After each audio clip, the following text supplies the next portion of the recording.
This is a meeting of CCID, Comanche County Industrial Development Authority, January the 20th at 11 o'clock. Mike, can we have a roll call, please? Dabney. Fitch. Yes. Hillary. Here. Haney. Saylor. Here. Tao. Here. Allen. Elway. Here. And Harry.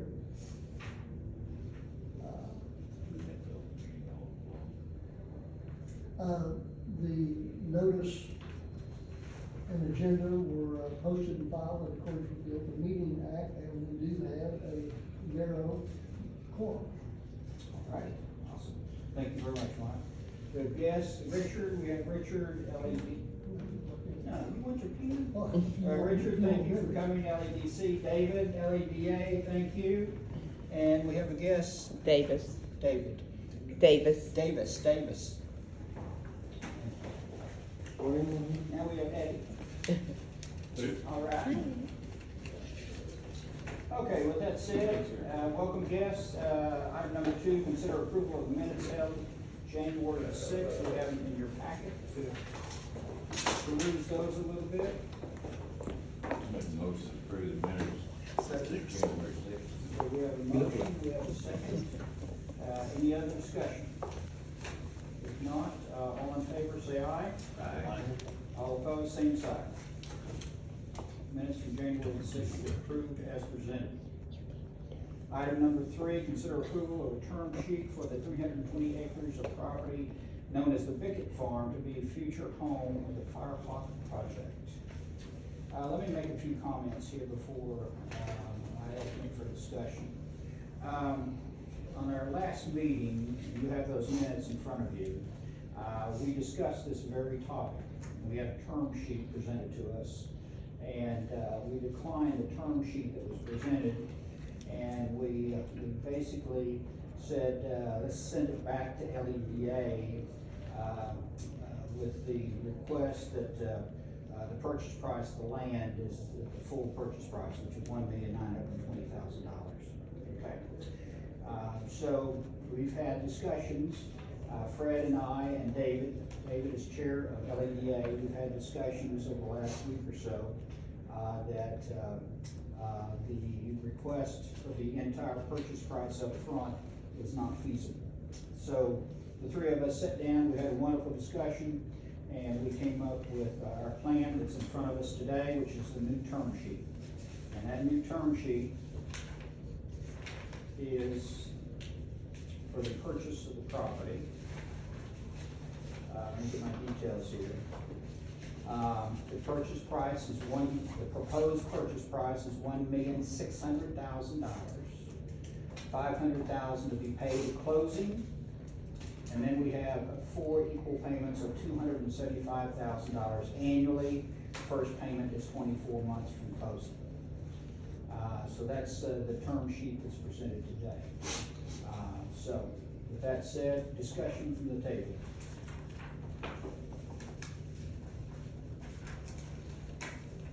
So why did we agree to go down $1,000 per acre on it? Because we're getting, first of all, we discussed that with Lita, and Lita had difficulty coming up with the full price. They could not do that. And we thought we needed to have some money up front. They agreed to the money up front and a specific repayment schedule. And because of that, we discussed the decrease in the amount. And none of this, in this term sheet is TIF money, correct? No, it is not. No. It could be any money, but it's not correct. That's The repayment was not specifically from TIF. There will be a specific amount annually.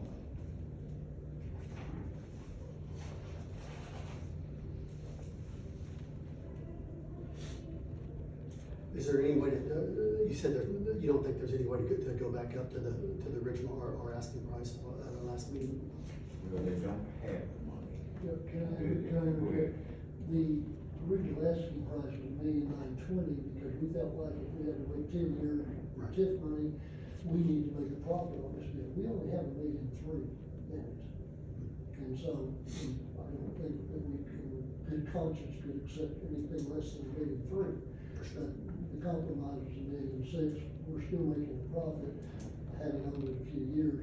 But the reason we made it 920 was, is a real plus, but we deserved it if we had to wait 10 years. It's that way. I think that's a long time.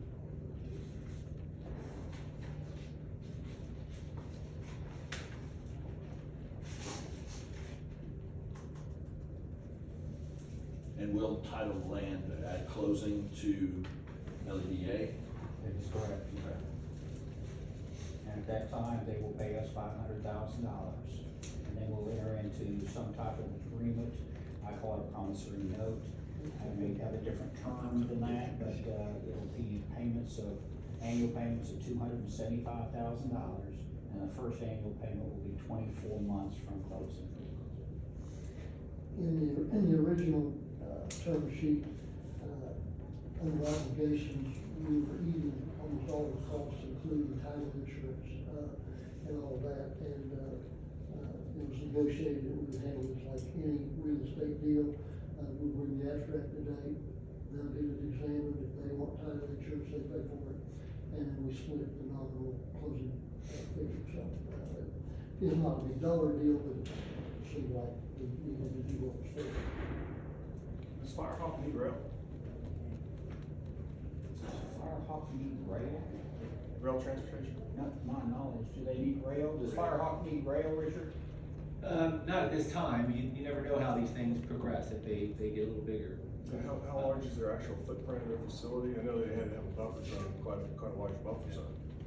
Can you answer that, Richard? Sorry, I didn't hear the question. How much buffer Kind of a zone? lip reader, so. How much buffer zone? We got 300 something acres involved, but 320 Yes. acres involved. How much is actually their footprint? How much is buffer zone? The majority of it is buffer zone. I don't think I brought a picture of it. But you know, what they have is, they have a 1,250 foot, here you go. There's a 1,250 foot buffer zone around their energetics manufacturing, which is here. That's not, so it's not, doesn't need a buffer zone. So this is like their normal office and delivery area, and that is where the energetics is being done. So all of that and all that is buffer zone. Where's the rail? Now, Is there rail on that land, right? no, the rail is down here. However, this is school trust land that we are Looking to. trying to get, and then if we move the transmission main, not main, but the transmission wire, the electricity down there, then all of a sudden they could expand here, because this would be a buffer, right? So it's very difficult to do energetics. I mean, The only reason I brought it up is I don't know how many years ago is that we established, or people establishing buffer zones around Fort Sill. And my question is this the best location for this facility? Because it has such a large buffer zone around it, are we shortchanging ourselves with that railroad for another industry that could possibly come in with the railroad, that is actually gonna use the railroad, if they're not gonna need it?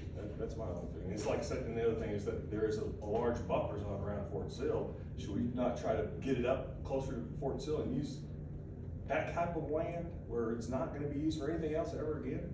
Where this right here, we put this facility on this big chunk of land, most of that land's not gonna be usable or used for anything, probably grazing cattle within it.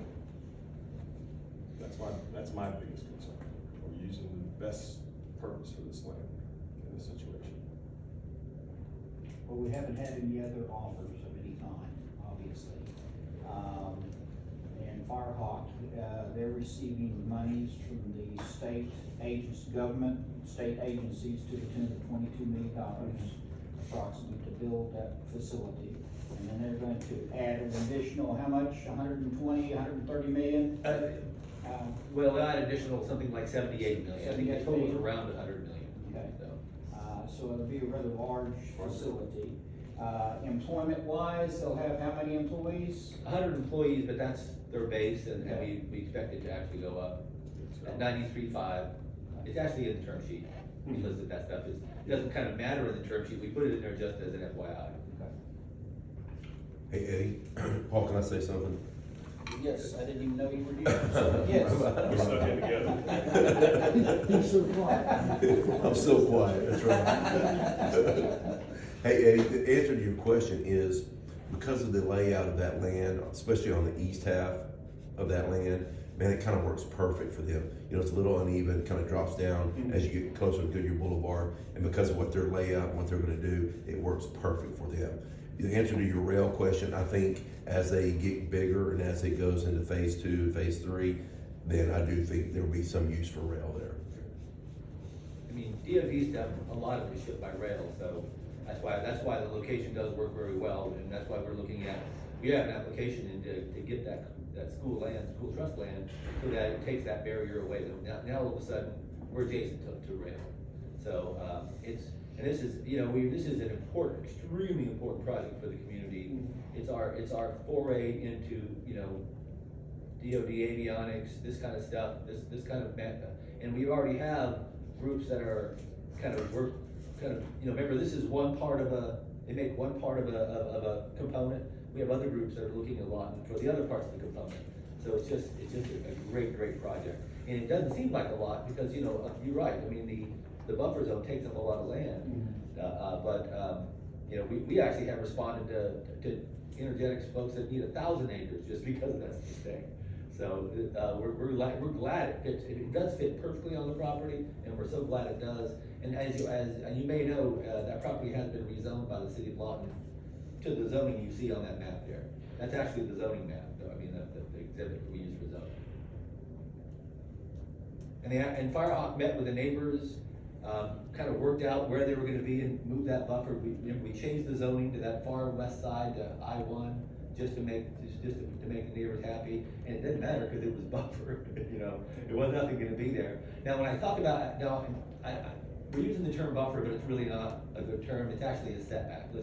Let's talk of it as a setback, because it's not really a buffer, but although maybe it's a setback. It's zoned, and really, while Firehawk is manufacturing energetics there, you can't do anything there. But if, let's just say after 10 years, they moved away, then it's zoned, and you can still put something there, right? So.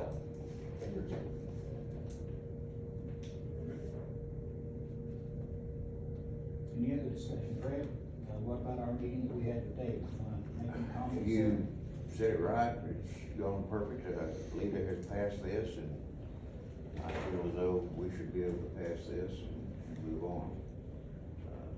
If there aren't any other questions, I'd make a motion to accept the term sheet that is outlined in our agenda and pass that to further this project to completion.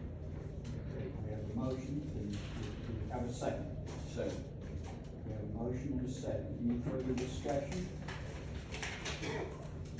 And if there is none, Mike, roll call, please. Dabney, Yes. Pitch, Yes. Hillary, No, actually. Sailor, Yes. Tal, Yes. Elway, Yes. unanimous. No? Nope. Sit. Well, did you vote yes? or I no? voted no. Oh, I'm sorry. No. Oh, okay.